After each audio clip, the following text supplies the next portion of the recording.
Այսօր մենք կուսումնասիրենք այն մթերքների պատմությունը, որոնք սնուցել են ամբողջ քաղաքակրթություններ միջնադարի ընթացքում, որոնք դարերի ընթացքում լռելիայն անհետացել են մեր սեղաններից։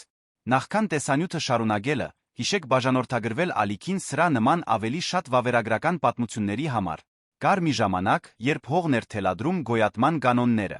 Երբ ձմեռը հասնում էր միջնադարյան Եվրոպա, չկային լուսավորված սուպերմարկետներ, չկային սառնարանային բեռնատարներ, որոնք անցնում էին ասֆալտապատ ճանապարհներով, չկային կնքված փաթեթավորումներ, որոնք շաբաթներով թարմություն էին խոստանում։ Կար հողը, կար սերմը, կար սերունդների ընթացքում գուտակված գիտելիքը փոխանցված հորից որդուն, վանականից նորընծային, գյուղացուց գյուղացուն։ Եվ կար սառը հողի տակ աճող կամ դաշտերում սառցե քամուն դիմակայող բանջարեղենների մի արտասովոր հավաքածու, որն այսօր գրեթե ոչ ոք չի ճանաչում։ Այս վավերագրական ֆիլմը ճանապարհորդություն է դեպի այդ կորուսյալ աշխարհը։ Մի ճանապարհորդություն, որը սկսվում է հողից, որտեղ արմատները պահում էին գաղտնիքներ, որոնք միջնադարյան հողագործները գիտեին անգիր, որտեղ յուրաքանչյուր բույս ուներ հստակ դերակատարում մարդկային գոյատման բարդ մեխանիզմում։ Այս ճանապարհորդության ընթացքում կբացահայտվեն 15 բանջարեղեններ, որոնք ձավորել են մի ամբողջ դարաշրջանի խոհարարությունը, բժշկությունը, առօրյա կյանքը։ Դրանցից մի քանիսը դեռ այսօր էլ աճում են մոռացված դաշտերում ճանապարհների եզրերին։ Մյուսները պետք է վերահայտնաբերվեն, նորից մշակվեն։ Բոլորն էլ ունեն պատմություններ, որոնք արժանի են պատմվելու։ Այս պատմություններից առաջինը սկսվում է գետնի տակ մի վայրում, որտեղ համբերությունը հանդիպում է պարքին։ 12-15-րդ դարերի միջ ընկած ժամանակահատվածում, եթե ինչ-որ մեկը ցանկանար նույնականացնել եվրոպական ազնվականության այգիներում ամենաբարձր գնահատված բանջարեղենը, հավանական պատասխանը չէր լինի գազարը, չէր լինի շաղքամը, հաստատ չէր լինի կարտոֆիլը, որը դեռ դարեր հեռու էր Եվրոպա հասնելուց։ Պատասխանը կլիներ մի սպիտակ բարակ արմատ, որն այսօր գրեթե ոչ ոք անունով չի ճանաչում, սկիրեդը ֆդզբց։ Սկիրեդը, որը լատիներեն հայտնի է որպես փեյպետ, շատ ավելին էր, քան պարզապես գոյատման բանջարեղեն։ Այն գյուղատնտեսական նրբագեղության խորհրդանիշ էր, մի բույս,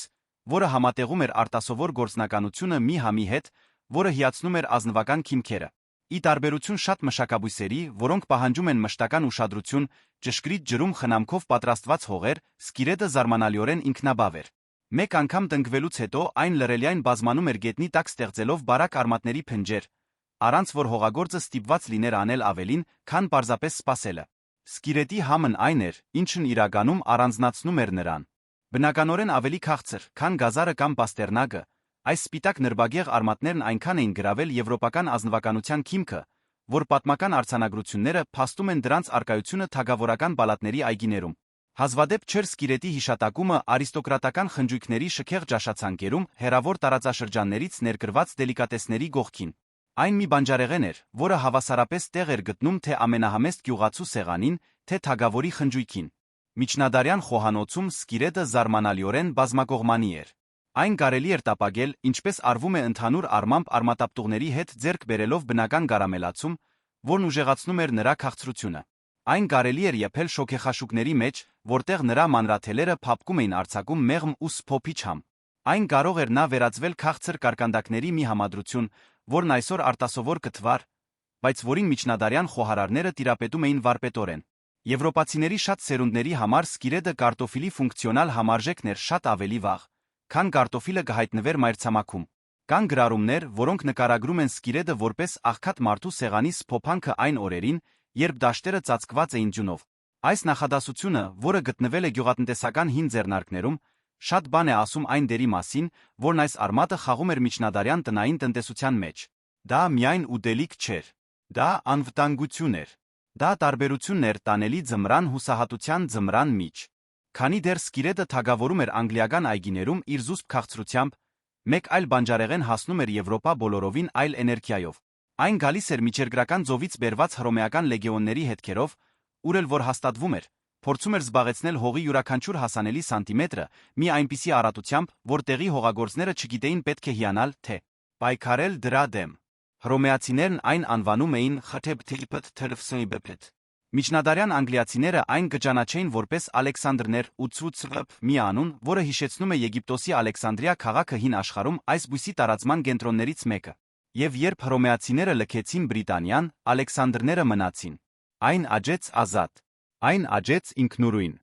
Այն աճեց ափամերձ ժայռերի վրա, ճանապարհների եզրերին, ցանկացած տարածքում, որտեղ գտնում էր նվազագույն լույս խոնավություն։ Ալեքսանդրները կարող են հասնել 1 մետր 80 սանտիմետր բարձրության վառ դեղին ծաղիկներով, որոնք գրավում են մեղուներին այլ օգտակար միջատներին։ Այն մի բույս է, որը տպավորում է իր ներկայությամբ, բայց այն, ինչն իրականում հիացնում էր միջնադարյան հողագործներին, դրա բացարձակ օգտակարությունն էր։ Ի տարբերություն շատ բանջարեղենների, որոնք առաջարկում են միայն մեկ ուտելի մաս, Ալեքսանդրները արմատից մինչ ծաղիկ ամբողջությամբ օգտագործելի էին։ Երիտասարդ ընձյուղները սպառվում էին այնպես, ինչպես նեխուրը ավելացնելով բուրավետ թեթագի գծու համ ապուրներին տապակած ուտեստներին։ Հասուն տերները հարստացնում էին շոգեխաշուկները համային բարդությամբ, որը միջնադարյան խոհարարները խորապես արժորում էին։ Ծաղիկները կարող էին հում վիճակում ավելացվել աղցաններին բերելով գույն նուրբ բուրմունք ճաշին։ Իսկ սերմերը, երբ աղացվում էին, ծառայում էին որպես պղպեղի փոխարինող մի համեմունք, որը թանկ էր հազվագյուտ միջնադարյան բնակչության մեծ մասի համար։ Բայց ժամանակը դաժան գտնվեց Ալեքսանդրների նկատմամբ։ 18-րդ դարում մշակովի նեխուրը ավելի մեղմ ավելի վերահսկելի աճով գրավել էր ամբողջ Եվրոպայի այգիներն ու խոհանոցները։ Ալեքսանդրները գործնում էին իրենց տարածքը բառացիորեն։ Այն շարունակում էր աճել իր բնական միջավայրում, բայց այլս ոչ ոք այն չէր հավաքում, այլս ոչ ոք այն չէր ճանաչում։ Մինչ օրս, ովքեր քայլում են հյուսիսային Եվրոպայի ափամերձ գոտիներով, կարող են հանդիպել այս վեհաշուկ բույսին առանց փոքրագույն պատկերացում ունենալու, որ անցնում են միջնադարի ամենահարուստ սննդի աղբյուրներից մեկի կողքով։ Ճանաչման հարցը առանցքային է մոռացված բանջարեղենների պատմության մեջ։ Որոշ բույսեր անհետացան, որովհետև ժամանակակից գյուղատնտեսությունը նրանց համար տեղ չուներ։ Մյուսները անհետացան պարզապես այն պատճառով, որ մարդիկ դադարեցին նրանց նայել ճիշտ աչքերով։ Այս պատմության հաջորդ բանջարեղենը կատարելապես տեղավորվում է այս երկրորդ կարգի մեջ։ Գոյություն ունի մի բազմամյա բույս, որն աճում էր ամբողջ միջնադարյան Եվրոպայի այգիներում, որը վերադառնում էր տարեցտարի առանց վերատնկվելու անհրաժեշտության, որն ապահովում էր սնուցում 3 տարբեր ձերով նույն սեզոնի ընթացքում, որն իր անվան մեջ կրում էր թագավորական արժանապատվություն։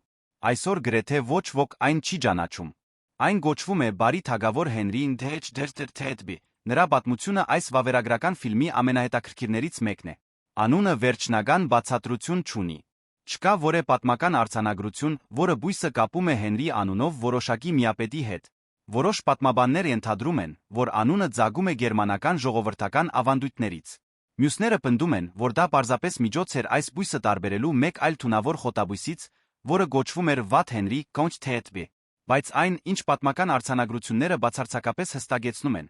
այն է, որ Բարի թագավոր Հենրին մշակվել հավաքվել է ամբողջ միջնադարյան Եվրոպայում մի այնպիսի մտերմությամբ, որը հուշում է դարերի շարունակական օգտագործման մասին։ Այս բույսի սննդային պրոֆիլը զգալի ոգորություն կպատճառեր ժամանակակից առողջապահության մասնագետներին, եթե նրանք հնարավորություն ունենային այն վերլուծել միջնադարյան համատեքստում։ Բարի թագավոր Հենրին պարունակում է երկաթի ավելի մեծ քանակություն, քան սպանախը, վիտամին Չ զգալի մակարդակ 2 սննդանյութեր, որոնք հաճախ սակավ էին միջնադարյան սննդակարգում, հատկապես ձմռան ամիսներին։ Գարնանային սննդի պակասի ժամանակաշրջաններում, երբ ցմերային պաշարները սպառվում էին, իսկ նոր բերքը դեռ պատրաստ չէր, Բարի թագավոր Հենրիի առաջին տերները շատ ընտանիքների համար սննդային փրկության աղբյուր էին։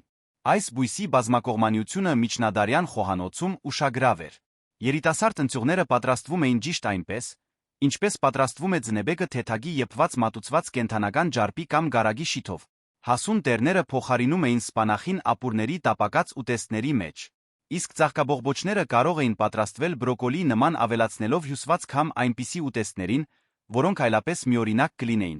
Բարի թագավոր Հենրիի հանդարտ արժանապատվությունից այս պատմությունն այժմ անցնում է մի բանջարեղենի, որը միշտ հիանալի շփոթմունք է առաջացրել նրանց մոտ, ովքեր առաջին անգամ էին այն փորձում։ Դա մի արմատ էր, որն ապրում էր գետնի տակ, որն արտաքուստ ոչ մի առանձնահատուկ բան չուներ, որը համեստ տեսքի տակ թաքցնում էր մի համ, որը մարտահրավեր էր նետում բուսական աշխարհի ողջ տրամաբանությանը։ Պատկերացրեք ինչ որ մեկին ներկայացնել մի բանջարեղեն ամենայն լրջությամբ ասել, որ այն ոստրեի համ ունի։ Պատկերացրեք այդ մարդու թերահավատությունը։ Պատկերացրեք նրա դեմքի արտահայտությունը, երբ փորձի արմատը հայտնաբերի, որ պնդումը, ինչ որ լիովին անսպասելի ձով, բացարձակապես ճիշտ էր։ Դա Սալսիֆիի Քոզֆրենչ ուժն էր մի բանջարեղեն, որը միջնադարը լավ գիտեր, որը ժամանակակից աշխարհը գրեթե ամբողջությամբ մոռացել է։ Սալսիֆին գիտական անվանումը PBT տալիս էր երկար բարակ արմատներ մուգ կեղով, որը պետք է հեռացվեր եփելուց առաջ։ Արտաքուստ այն հուսահատեցնող էր։ Այն կարելի էր շփոթել բազմաթիվ այլ արմատների հետ, որոնք տեսողական գրավչություն չունեին։ Բայց եփվելուց բերանը տանելուց հետո այն բացահայտում էր մի մեղմ անսխալական համ, որը միջնադարյան տեքստերը բազմիցս նկարագրում էին մեկ համեմատությամբ ձուկ։ Ավելի կոնկրետ ոստրե։ Այս յուրահատուկ համը սալսիֆին դարձնում էր արտասովոր արժեքավոր միջնադարյան կյանքի շատ յուրահատուկ համատեքստերում։ Կաթոլիկ եկեղեցին տարվա ընթացքում սահմանում էր մսից ձեռնպահ մնալու բազմաթիվ օրեր ժամանակահատվածներ, երբ հավատացյալները պետք է հրաժարվեին կենդանական սպիտակուցից։ Հատկապես կրոնական համայնքների համար սնունդ գտնելը, որը կբավարարեր քիմքը առանց խախտելու կրոնական սահմանափակումները, հսկայական գործնական նշանակության հարց էր։ 15-րդ դարի վանական արձանագրությունները փաստում են սալսիֆիի միտումնավոր մշակումը վանական այգիներում հատկապես մեծ պահքի ժամանակ պահանջարկը բավարարելու համար։ Միջնադարյան այգիներում գոյակցում էին սալսիֆիի երկու տեսակ սպիտակ սալսիֆին, յուրաքանչյուրն իր սեփական բնութագրերով, բայց կիսելով այդ զարմանալի համը, որը նրանց դարձնում էր այնքան եզակի։ Երկուսն էլ ունեին մեկ այլ որակ, որը նրանց թանկարժեք էր դարձնում ժամանակի համատեքստում, նրանք դիմակայում էին ցրտին։ Նրանք կարող էին մնալ հողի մեջ ամբողջ ձմեռվա ընթացքում փորվելով ըստ անհրաժեշտության, իսկ հավաքվելուց հետո կարող էին պահվել ամիսներով առանց զգալիորեն փչանալու։ Առանց սառնարանների դարաշրջանում պահպանման այս ունակությունը անգնահատելի արժեք էր։ Սալսիֆիի դանդաղ անկումը սկսվեց ժամանակակից արտրային գյուղատնտեսության գալստով։ Այն դանդաղ աճող բույս էր։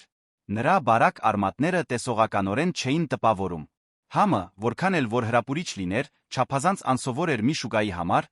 որը սկսում էր ստանդարտացնել ճաշակները։ Սալսիֆին տեղը զիջեց ավելի սովորական, ավելի ծանոթ, ավելի հեշտ վաճառվող արմատներին, մինչ հասավ այն կետին, որ այսօր գրեթե անհնար է այն գտնել սովորական շուկայում։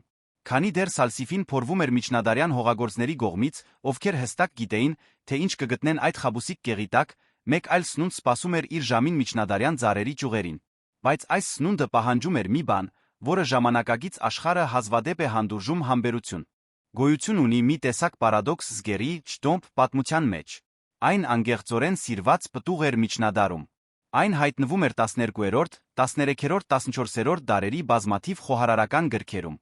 Այն մշակվում էր ազնվական ժողովրդական այգիներում հավասար խանդավառությամբ։ Եվ այնուամենայնիվ, այն գրեթե ամբողջությամբ անհետացել է ժամանակակից սեղանից մի պատճառով, որը բացարձակապես անհասկանալի կթվար ցանկացած միջնադարյան խոհարարի համար, այն չի կարելի ուտել հավաքելուց անմիջապես հետո։ Զգերը, գիտական անվանումը տալիս է պտուղներ, որոնք նման են փոքրիկ շագանակագույն խնձորների ստորին ծայրում բնորոշ բացվածքով, որը մերկացնում է սերմերը։ Աշնանը անմիջապես ծառից քաղված վիճակում այն քարի պես կարծր է այնքան տտիպ, որ անուտելի է։ Ուտվելու համար այն պետք է անցնի մի գործընթաց, որը միջնադարյան անգլիացիներն անվանում էին քյաթսբղթ, մի տեսակ վերահսկվող հասունացում, որը տեղի է ունենում բերքահավաքից հետո,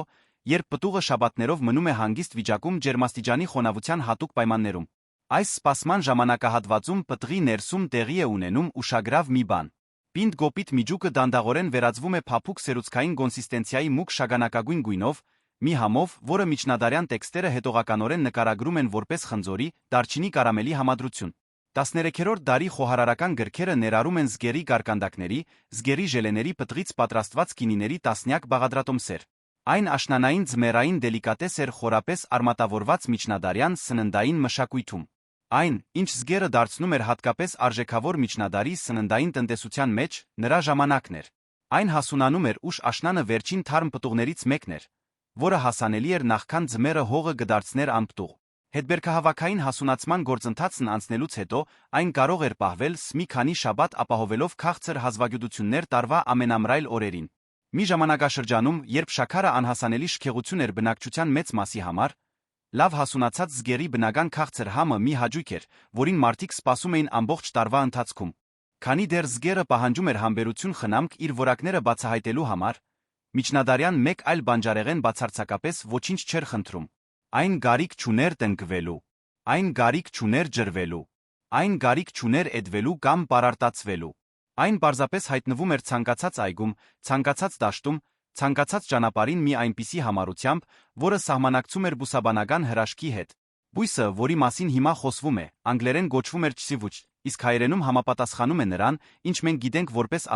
աստղիկ միջին կամ մորուք։ Դա մի սողացող խոտաբույս էր փոքր ու նուրբ տերներով, աստղած նուրբ սպիտակ ծաղիկներով, որը ձլում էր զրոյից բարձր ցանկացած սեզոնի տարածվում էր մի այնպիսի արագությամբ, որը մարտահրավեր էր նետում վերահսկողության ցանկացած փորձի։ Միջնադարյան հողագործները, ովքեր փորձում էին վերացնել աստղիկը իրենց այգիներից, արագորեն հայտնաբերում էին, որ ներգրավված են մի անհնարին պայքարի մեջ։ Բույսը պարզապես վերադառնում էր։ Այն հավաքական որոշումը, որը միջնադարյան գյուղատնտեսությունը կայացրեց աստղիկի նկատմամբ, հետադարձ հայացքով սննդի պատմության մեջ ամենախելացի գործնականներից մեկն էր։ Դրա դեմ պայքարելու փոխարեն մարդիկ սովորեցին այն ուտել։ Եվ դա անելով նրանք հայտնաբերեցին, որ սնվում են ցանկացած սեզոնի հասանելի ամենասննդարար բանջարեղեններից մեկով։ Աստղիկը պարունակում է վիտամին Չ-ի արտասովոր քանակություն։ Ժամանակակից վերլուծությունները ցույց են տվել, որ այս կարևոր վիտամինի նրա պարունակությունը զգալիորեն գերազանցում է շատ ցիտրուսային մրգերին, երբ համեմատվում է նույն քաշի դեպքում։ Մի ժամանակաշրջանում, երբ վիտամին Չ պակասից առաջացած հիվանդությունները, ինչպիսին է լնթախտը, ՖՉՖ, իրական սպառնալիք էին այն բնակչության համար, որն ամիսներով զրկված էր թարմ սննդից, աստղիկը մշտապես հասանելի սննդային երաշխիք էր։ Բացի սննդային օգտագործումից, աստղիկը հաստատուն տեղ ուներ միջնադարյան ժողովրդական բժշկության մեջ։ Նրա զովացնող հատկությունները այն օգտակար էին դարձնում մաշկի գրգռվածությունները բուժելու համար։ Նրա տերներից պատրաստված թեյը նշանակվում էր տենթի բորբոքումների դեպքում։ Այն այդ ժամանակ լիարժեք օգտակարության բույս էր օգտագործվող թե խոհանոցում,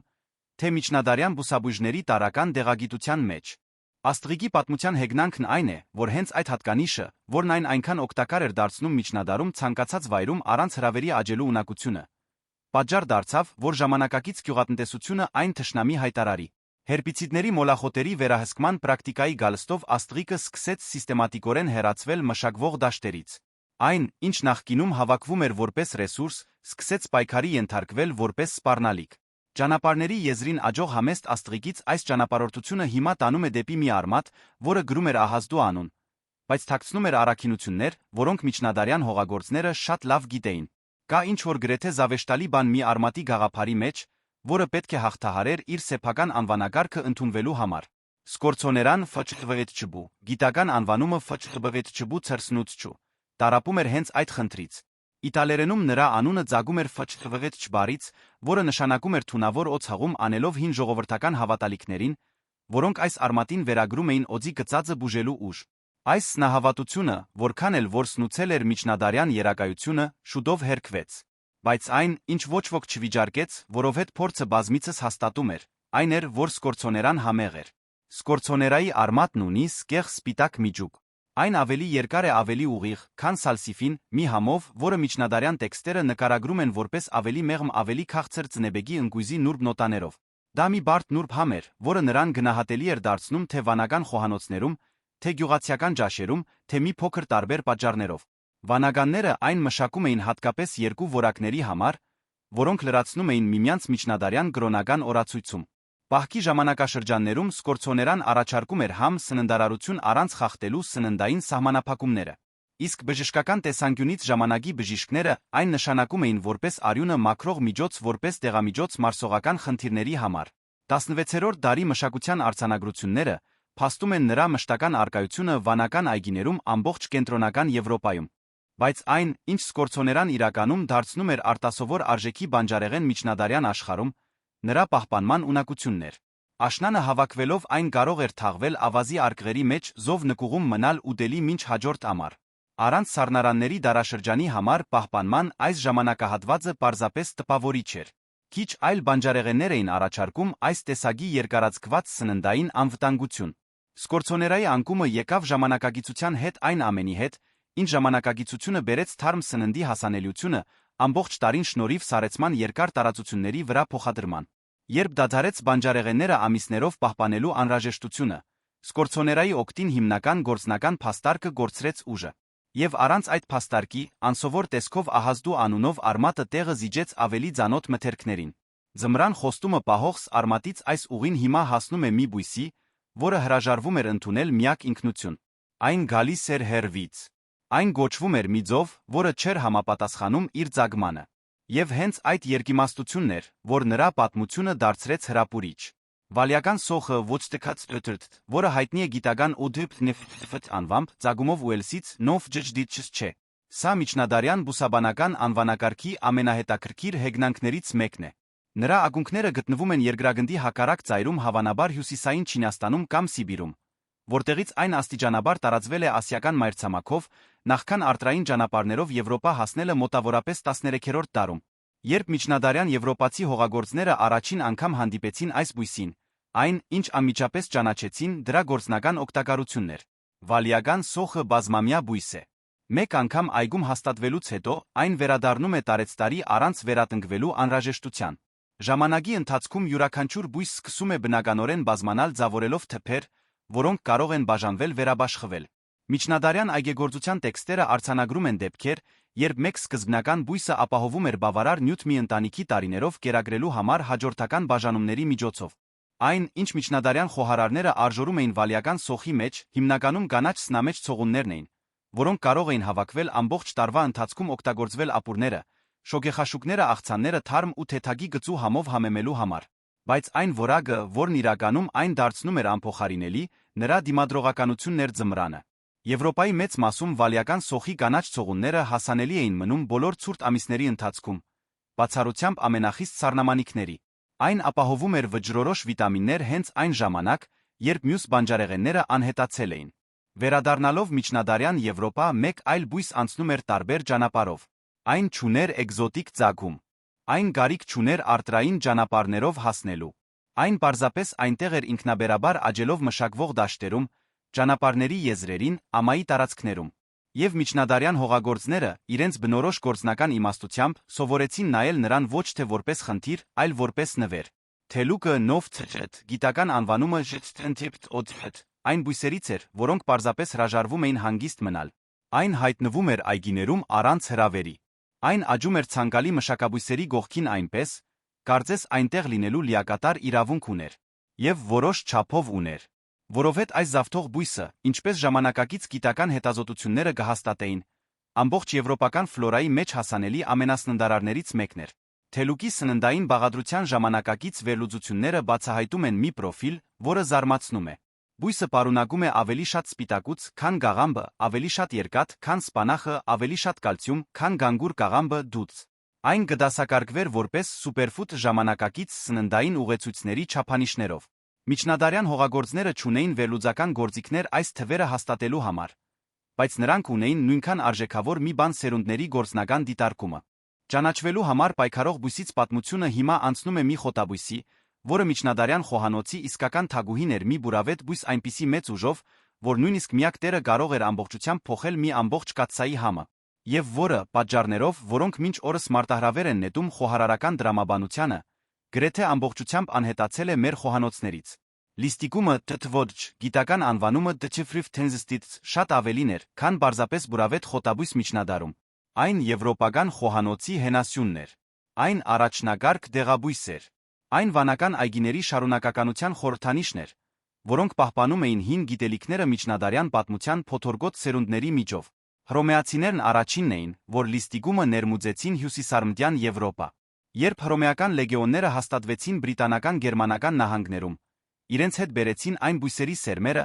որոնք օգտագործում էին միջերկրական ծովի խոհանոցում բժշկության մեջ։ Լիստիգումը այդ սերմերի թվում էր։ Եվ երբ հռոմեացիները հեռացան, բույսը թողեցին հետում։ Միջնադարյան վանականները, ովքեր ժառանգեցին թե հռոմեական այգեգործական ավանդույթը, թե հին դեղագիտությունը, մշակեցին լիստիկումը նույն խնամքով, որը նվիրում էին սուր բույսերին։ Լիստիկումի համը նրա ամենաանմիջական ամենատպավորիչ բնութագիրն է։ Պատկերացրեք նեխուրի համը, որն ինքնին բավականին ինտենսիվ է, հետո բազմապատկեք այն մի քանի անգամ։ Ավելացրեք մաղադանոսի, հրեշտակախոտի ու ծջուն նոտաներ, մի բուրավետ բարդություն, որը փոքր-ինչ տատանվում է կախված նրանից, թե բույսի որ մասն է օգտագործվում։ Արդյունքը այնքան խտացված համով խոտաբույս է, որ միայն մեկ ճյուղը կարող է համեստ համով ապուրի գաթսան վերածել բարդ հիշվող պատրաստուկի։ Միջնադարյան խոհարարները գիտեին այս ուժը, այն մեթոդաբար օգտագործում էին։ Չորացրած տերները ցանում էին տապակած մսի վրա։ Սերմերը ջզմում էին ներառում հացի խմորի մեջ։ Արմատները, եփվելուց հետո, սպառվում էին պաստերնագի նման։ Իսկ սնամեջ ցողունները, որպես լիակատար օգտագործման հատկապես հնարամիտ օրինակ, շաքարապատվում էին մատուցվում որպես քաղցր նախուտեստներ ավելի ապահովված դասերի ճաշերին։ Բայց անարդար կլիներ լիստիկումը սահմանափակել միայն նրա խոհարարական դերով, որովհետև նրա բժշկական նշանակությունը նույնքան մեծ էր միջնադարյան մշակույթում։ Ամբողջ բույսը պարունակում է եթերայուղեր, որոնք ժամանակի բժիշկներն ու բուսաբույժները նշանակում էին մարսողական խնդիրների, որովայնի փքվածության համար որպես մեղմ միզամուղ։ 13-րդ դարի վանական արձանագրությունները նկարագրում են լիստիկումի թեյը որպես ստամոքսի խանգարումների երիկամների հիվանդությունների դեմ դեղամիջոց հաստատելով, որ այս բույսը երաշխավորված տեղ ուներ ցանկացած վանքի թե մառանում, թե դեղատանը։ Լիստիգումի շեշտված ինտենսիվությունից այս պատմությունն այժմ անցնում է մի բանջարեղենի, որն ուներ բոլորովին այլ խնդիր, նրա անունը շփոթություն էր ստեղծում այնտեղ, որտեղ պետք է լիներ ճանաչում։ Միջնադարյան Եվրոպայի հացահատիկի դաշտերում, երբ հատիկի բերքահավաքն արվում էր հարթը ավլվում, մի փոքրիկ ու զուսպ բանջարեղեն օգտվում էր դատարկ տարածության ընձեռած հնարավորությունից։ Այն ձլում էր աշնանը։ Այն կանաչ էր մնում ամբողջ ձմեռվա ընթացքում։ Այն առաջարկում էր նուրբ մեղմ համով տերներ տարվա այն եղանակին, երբ ցանկացած կանաչ սաղարթ ողջունելի էր։ Եվ այն վճարում էր իր ամենաակնհայտ առաքինության համար կնքվելով մի անվամբ, որը ոչինչ չէր ասում այն մասին, թե ինչ էր այն իրականում։ Վալերիանելան Վուտսբրուչդում, որն անգլերեն հայտնի է որպես Շզբտ քոդոջ, իսկ ֆրանսերեն Թեյչ մաշ մի անուն, որն ավելի նրբագեղ է պահպանվել է մինչ օրս նրբաճաշակ ռեստորանների ճաշացանկերում։ Իր անգլերեն անունը ստացել էր պարզապես այն վայրից, որտեղ ինքնաբերաբար աճում էր հացահատիկի դաշտերից, որոնք նախակոլումբոսյան Եվրոպայում ընդհանուր առմամբ կոչվում էին Շզբտ նիչջֆ եզրույթ, որը նշանակում էր ընդհանրապես հացահատիկ, ոչ թե ամերիկյան եգիպտացորենը, որը դեռ գոյություն չուներ մայրցամաքում։ Վալերիանելայի համը լիստիգումի հակապատկերն է։ Այնտեղ, որտեղ լիստիգումը ինտենսիվ է հաստատուն, վալերիանելան մեղմ է նուրբ։ Նրա փոքրիկ ու գլոր տերներն ունեն թեթագի պնդուկային համ առանց որեդառնության, ինչը նրանց հատկապես հաճելի էր դարձնում ձմեռային աղցաններում, երբ գրեթե ուրիշ ոչինչ հասանելի չէր։ Հենց դա էր, ինչ միջնադարյան հողագործները արժորում էին նրա մեջ ոչ թե շքեղ համը, այլ ճշգրիտ հասանելիությունը ամենամեծ սակավության պահին։ Ժամանակակից սննդային վերլուծությունները բացահայտել են, որ վալերիանելան պարունակում է զգալիորեն ավելի բարձր մակարդակի օմեգա-3 ճարպաթթուներ, քան արտրային ճանապարհով մշակվող հազարների մեծ մասը, բացի երկաթի վիտամին Չ զգալի քանակություններից։ Այն, հետաբար, շատ ավելին էր, քան առանց մրցակցության ձմեռային աղցան։ Այն իսկապես սննդարար մթերք էր, որը լրացնում էր միջնադարյան սննդակարգերը, որոնք ցուրտ ամիսներին հաճախ թարմ բանջարեղենի պակաս ունեին։ Ձմեռային մեղմ տերներից այս ճանապարհորդությունը հիմա տանում է դեպի մի բույս, որը ներկայացնում էր լիակատար հակապատկերը մի բուրավետ բույս այնպիսի ինտենսիվ ուժով, այնպիսի շեշտված անհատականությամբ, որ միջնադարյան խոհարարները այն օգտագործում էին այնպիսի քանակությամբ, որն այսօր չափազանց կթվար, որն անհետացել է մեր խոհանոցներից հենց այդ պատճառով։ Գոյություն ունի ժամանակակից խոհանոցի մեջ հայտարարված սկզբունք, որը կարելի է ամփոփել այսպես՝ համը պետք է լինի վերահսկվող, կանխատեսելի, երբեք չհանգստացնող։ Ժամանակակից խոհանոցը իր ամենալայն տարածում գտած հոսանքներում արժորում է ներդաշնակությունը, մեղմությունը, ծանոթությունը։ Եվ հենց այս կառուցվածքի շրջանակներում կարելի է հասկանալ, թե ինչու լվաձաղիկը Փիթ-Ֆիի միջնադարի ամենաշատ գովերգված խոտաբույսերից մեկը, այսօր դարձել է գրեթե անհնարին գտնել որե ժամանակակից բաղադրատոմսում։ Լվաձաղիկը, գիտական անվանումը Պիտուչրեֆետ մաղզդիպց, ամուր ցողուններով, պտերանման տերներով ոսկեգույն գոճակների պես կլոր դեղին ծաղիկներով բազմամյա բույս է։ Այն եռանդով աճում է աղքատ արոտ հողերում, եւ նրա յուրաքանչյուր մասը հագեցած է բուրավետ միացություններով, որոնք բույսին տալիս են մի բուրմունք համ, որը ժամանակակից վերլուծությունները նույնականացրել են որպես ավելի քան 40 տարբեր ցնդող միացությունների համադրություն։ Այն բուրավետ բարդության տեսանկյունից եվրոպական ֆլորայի ամենահարուստ խոտաբույսերից մեկն էր։ Միջնադարյան խոհարարները գիտեին դա օգտագործում էին լվաձաղիկը մի այնպիսի ազատությամբ, որն այսօր անհնար կլիներ կրկնօրինակել արտրային առումով։ 12-ից 15-րդ դարերի բաղադրատոմսերի գրքերը ներառում են լվաձաղիկը զարմանալիորեն բազմազան պատրաստուկների մեջ աղի խոհանոցից մինչ աղանդեր։ Զատկի լվաձաղիկի պուդինգը միջնադարյան գաստրոնոմիական օրացույցի ամենասպասված տոնական մասնագիտություններից մեկն էր համադրելով կտրատված տերները ձվի, սերուցքի, հացի փշրանքների շաքարի հետ, նախքան խառնուրդը տապակելը մի տեսակ բուրավետ բլիթի մեջ։ Լվաձաղիկը նա օգտագործվում էր գարնանը պանիրներին համ տալու համար, իսկ այս խոտաբույսով թրմված գարեջուրը մատուցվում էր հատուկ առիթներով։ Բայց լվաձաղիկը միայն համեղ չէր։ Այն ֆունկցիոնալ առումով օգտակար էր մի ձով, որը միջնադարյան աշխարհը հսկայական չափով արժորում էր։ Նրա բուրավետ միացությունները գործում էին որպես բնական կոնսերվանտներ, երկարացնելով մսի հացաբուլգեղենի պահպանման ժամկետը։ Սառեցման նախորդող ժամանակաշրջանում այս հատկությունը հսկայական գործնական արժեք ուներ։ Լվաձաղիկով համեմված միսը ավելի երկար էր դիմանում։ Նրա էքստրակտներով թրմված հացը ավելի երկար էր դիմակայում բորբոսին։ Դա սննդի պահպանման տեխնոլոգիա էր ներկառուցված այգու խոտաբույսի մեջ։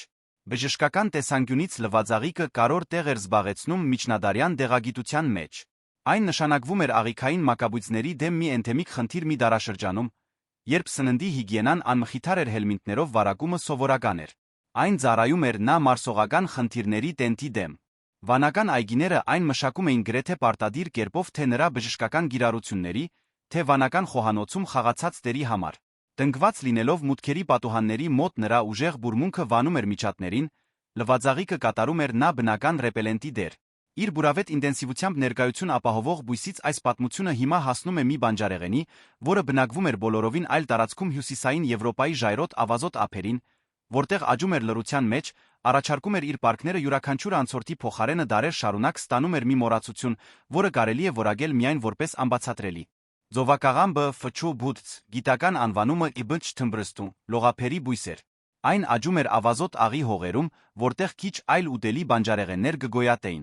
Այն հանդուրժում էր մշտական քամին, աղի ցողը հյուսիսեվրոպական ափամերձ գոտիների փոփոխական ջերմաստիճանները մի այնպիսի տոկունությամբ, որը տպավորում էր միջնադարյան դիտորդներին։ Եվ այն ապահովում էր այդ ափամերձ համայնքներին, որոնք գոյատելու համար կախված էին ձկնորսությունից ունեին սահմանափակ մուտք դեպի ավանդական գյուղատնտեսական մթերքներ, արտասովոր սննդային որակի մի բանջարեղեն։ Ձովակաղամբը հավաքվում էր երկու տարբեր ձերով, որոնցից յուրաքանչյուրը օգտագործում էր նրա զարգացման տարբեր փուլերը։ Գարնանը երիտասարդ սպիտակեցված ընձյուղները,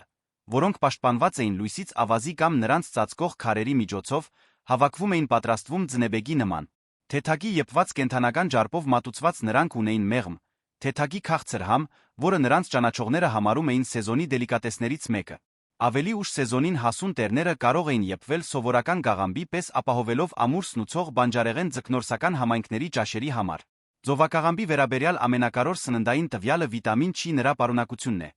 որը զգալիորեն ավելի բարձր է, քան սովորաբար որպես այս վիտամինի հիմնական աղբյուր հիշատակվող ցիտրուսային մրգերինը։ Միջնադարյան ափամերձ բնակչության համար, որն ամիսներով զրկված էր պտուղների կամ վիտամին Ի-ով հարուստ այլ բանջարեղենների կանոնավոր հասանելիությունից, ձովակաղամբը բնական պաշտպանություն էր լնթախտի դեմ այն հիվանդության, որն առաջանում էր այս վիտամինի պակասից հատկապես հարվածում էր նավաստիներին ու ձմռանը սակավազան սննդակարգ ունեցող համայնքներին։ Քանի դեռ ձովակաղամբը պարզ ու անմիջական գոյություն էր վարում եվրոպական լողափերին, միջնադարյան մեկ այլ բանջարեղեն ապրում էր լիովին երկփեղկված կյանքով։ Այն մշակվում էր երկու բոլորովին տարբեր պատճառներով, նպատակների այս բաժանումն էր, որի վերջո երաշխավորեց նրա մշտական առկայությունը միջնադարյան այգիներում նույնիսկ այն ժամանակ, երբ այլ բանջարեղեններ անհետանում էին։ Բայց դա նա այն էր, ինչը նրան ավելի ու ավելի դժվար կդարձներ տեղավորվել մի աշխարհում, որը նախընտրում է հստակություն մասնագիտացում։ Լեղակաբույսը վութոնչ, գիտական անվանումը ժեփոփիկ փրիցրտբզու, երկակի անհատականության բույս էր։ Մի կողմից, այն միջնադարյան Եվրոպայում կապույտ ներկի ամենակարևոր աղբյուրներից մեկն էր նախքան արադարձային ինդիգոյի գալուստը։ Նրա տերներից ստացված պիգմենտը ներկել է հագուստներ, դրոշներ նույնիսկ լուսավորված ձեռագրերում օգտագործվող թանաքը։ Այն հսկայական տնտեսական արժեքի հումք էր, որը մեծ տարածքներով մշակվում էր Ֆրանսիայի, Գերմանիայի, Անգլիայի շրջաններում։ Մյուս կողմից, նախքան լեղակաբույսի տերները լիովին կզարգացնեին ներկարարության մեջ օգտագործվող միացությունները, երիտասարդ տերները լիովին ուտելի էին կազմում էին Եվրոպայի տարբեր շրջանների գյուղական բնակչության սննդակարգի մասը։ Նրանք ունեին մեղմ, թեթակի գծու համ նման մանանեխի երիտասարդ տերներին, կարող էին գարնանը հում վիճակում ավելացվել աղցաններին կամ թեթակի եփվել որպես կանաչեղեն։ Լեղակաբույսի որպես տնտեսական բույսի անկումը եկավ արելքի հետ արտրային ճանապարհների բացմամբ արադարձային ինդիգոյի գալստով, որը շատ ավելի արդյունավետ էր որպես կապույտ ներկ։ Առանց իր մշակման հիմնական տնտեսական պատճառի լեղակաբույսը աստիճանաբար լքվեց եվրոպացի հողագործների կողմից, եւ նրա հետ անհետացավ նրա երիտասարդ տերները սպառելու սովորությունը, որը մի պրակտիկա էր լիովին կախված դաշտերում բույսի առկայությունից։ Աշխարհը կապույտ ներգող բույսից այս ճանապարհորդությունը հասնում է իր վերջնական հանգրվանին մի բանջարեղենի, որին բոլորը ճանաչում են կամ կարծում են, թե ճանաչում են, բայց որի իրական սննդային ներուժը այսօր մնում է նույնքան անտեսված, որքան հասանելի էր միջնադարում։ Շաղքամը ռափպտիգն հավանաբար այս պատմության այն բանջարեղենն է, որին ոչ ոք մոռացված չի համարում։ Այն շուկաների դարակներում է։ Այն կանոնավոր կերպով հայտնվում է ապուրների շոգեխաշուկների մեջ։ Այն եվրոպական խոհանոցի ամենաճանաչելի բանջարեղեններից մեկն է։ Եվ հենց այս թվացյալ ծանոթության պատճառով է, որ շաղքամը այս շարքի ցանկացած այլ բանջարեղենից ավելի լավ է ցույց տալիս, թե ինչպես մենք կարող ենք ինչ-որ բան ունենալ մեր աչքի առաջ, այնուամենայնիվ չտեսնել այն։ Այն, ինչ միջնադարյան հողագործները գիտեին շաղքամի մասին, ինչը ժամանակակից սերունդները գրեթե ամբողջությամբ մոռացել են, այն է, որ բույսի ամենասննդարար մասը ոչ թե մանուշակագույն սպիտակ արմատն է,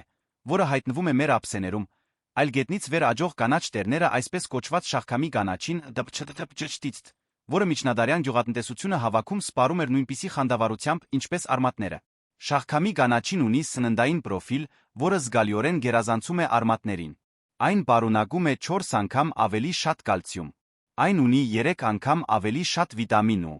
Այն ապահովում է կրկնագի շատ սպիտակուց։ Այն հարուստ է վիտամին E-ով երկաթով։ Միջնադարյան սննդակարգում, որը հաճախ միկրոսննդանյութերի պակաս ուներ, հատկապես ձմռանը, այս կանաչիները սննդի կարևոր աղբյուր էին, որը խելացի հողագործները չէին կարող թույլ տալ իրենց վատնել։ Միջնադարյան հավաքման ձ վիրաբուժական էր արդյունավետ։ Ավելի հին արտաքին տերները զգուշորեն հեռացվում էին սեզոնի ընթացքում առանց վնասելու բույսի կենտրոնական աճը կամ վտանգելու ստորին արմատի զարգացումը։ Դա մի պրակտիկա էր, որը առավելագույնի էր հասցնում բույսի ընդհանուր բերքատվությունը օգտագործելով թե այն, ինչ աճում էր վերում, թե այն, ինչ աճում էր գետնի տակ։ Կանաչիները գնում էին ապուրների, շոգեխաշուկների աղցանների մեջ ավելացնելով իրենց թեթագի գծու համը այն ջաշերին, որոնք այլապես միօրինակ կլինեին։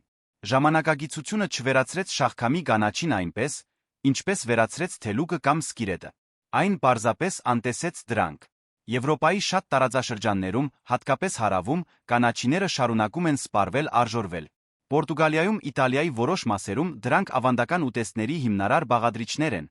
որոնք կրում են դարերի պատմություն։ Բայց ժամանակակից արմտյան աշխարհի մեծ մասում շաղքամի տերները, որոնք հասնում են շուկա, հեռացվում են վաճառքից առաջ, դիտվում են որպես թափոն, դեն են նետվում, մինչդեռ բույսի հենց ամենասննդարար մասը գնում է աղբամանը։ Հետադարձ հայացք գցելով այս 15 բանջարեղենների վրա, որոնք ժամանակը ջնջել է հավաքական հիշողությունից, մենք տեսնում ենք ոչ միայն մոռացված մթերքների ցուցակ։ Դա շատ ավելի մեծ պատմություն է այն մասին, թե ինչպես է գիտելիքը գործում, թե ինչպես տնտեսական արդյունավետությունը կարող է փոխարինել սննդային իմաստությանը,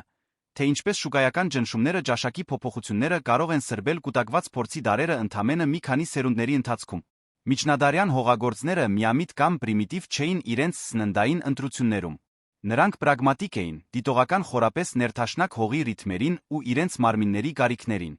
Նրանք դարերի հավաքական փորձի ընթացքում մշակեցին սննդային մի համակարգ, որն առավելագույնս օգտագործում էր այն, ինչ բնությունն առաջարկում էր, որը դիմացկունություն էր ստեղծում դժվար ժամանակների համար, որը ճանաչում էր արժեքը այնտեղ, որտեղ ուրիշները տեսնում էին միայն մոլախոտեր կամ քիչ գրավչության բույսեր։ Սկիրեդը, որը քաղցրացնում էր անգլիական ձմեռը, Ալեքսանդրները, որոնք զորավոր աճում էին ժայռոտ ափերին, բարի թագավոր Հենրին, որը հավատարմորեն վերադառնում էր ամեն գարուն, Սալսիֆին արմատի մեջ որսված ծովի իր համով, Զգերը, որն ուսուցանում էր համբերության առաքինությունը, Աստրիկը, որը հայտնվում էր առանց կանչվելու, բայց երբեք չէր մերժվում, Սկորցոներան, որը պահում էր պահպանված սննդի մի ամբողջ ծմերվա գաղտնիքը, Վալիական սոխը, որը ոչ վալիական էր, ոչ էլ սոխ, բայց որը ծառայում էր ավելի լավ, քան այդ երկուսից։ Որը մեկը թելուկը, որը գերագրում էր, որի դեմ պայքարում էր հենց այն հողագործությունը, որը պետք է ճանաչեր նրան, լիստիկումը, որը համեմում էր ամբողջ կաթսաները միակ տերով, վալերիանելան, որն ավելի շատ հայտնի էր ֆրանսերենով, քան որ է այլ լեզվով, լվացաղիկը, որը պահպանում էր միսը նախքան ցուրտը դրա համար գոյություն կունենար, ծովակաղամբը, որը պաշտպանում էր նավաստիներին ձկնորսներին հիվանդությունից առանց նրանց հստակ իմանալու, թե ինչու լեղակաբույսը, որը ներկում էր աշխարհը կապույտով նախքան աշխարհը։ Կանաչով գերագրելը, շաղքամի կանաչին, որը մինչ օրս սպասում է, որ ինչ-որ մեկը փրկի իրեն մոռացությունից։ Այս բույսերից յուրաքանչյուրը սերունդների ընթացքում կառուցված հավաքական բանականության բեգոր է։ Եվ դրանցից յուրաքանչյուրը ինչ-որ կերպ դեռ հասանելի է լինի դա մասնագիտացված այգիներում, բնական միջավայրերում, որտեղ նրանք աճում են առանց մարդու միջամտության, թե սերմերի մեջ, որոնք պահպանվել են հավաքորդների կողմից, ովքեր հասկանում են, որ այս բանջարեղենները նախարաջ մի ժառանգություն են, որը պատկանում է ողջ մարդկությանը։ Այս կորուսյալ մթերքների վերահայտնաբերումը միայն գաստրոնոմիական հետաքրքրասիրության կամ պատմական գարոտախտի հարց չէ։ Դա հրատապ զրույց է սննդային բազմազանության, գյուղատնտեսական գայունության, այն համակարգերի փխրունության մասին, որոնք կախված են ինտենսիվորեն արտադրվող քիչ մշակաբույսերից։ Միջնադարյան հողագործները, անհրաժեշտությունից ելնելով, մշակում էին բազմազանություն։ Ժամանակակից գյուղատնտեսությունը արդյունավետության համար այն աստիճանաբար վերացրեց։ Եվ այն, ինչ կորավ այդ գործընթացում, միայն համը սննդարարությունը չէ։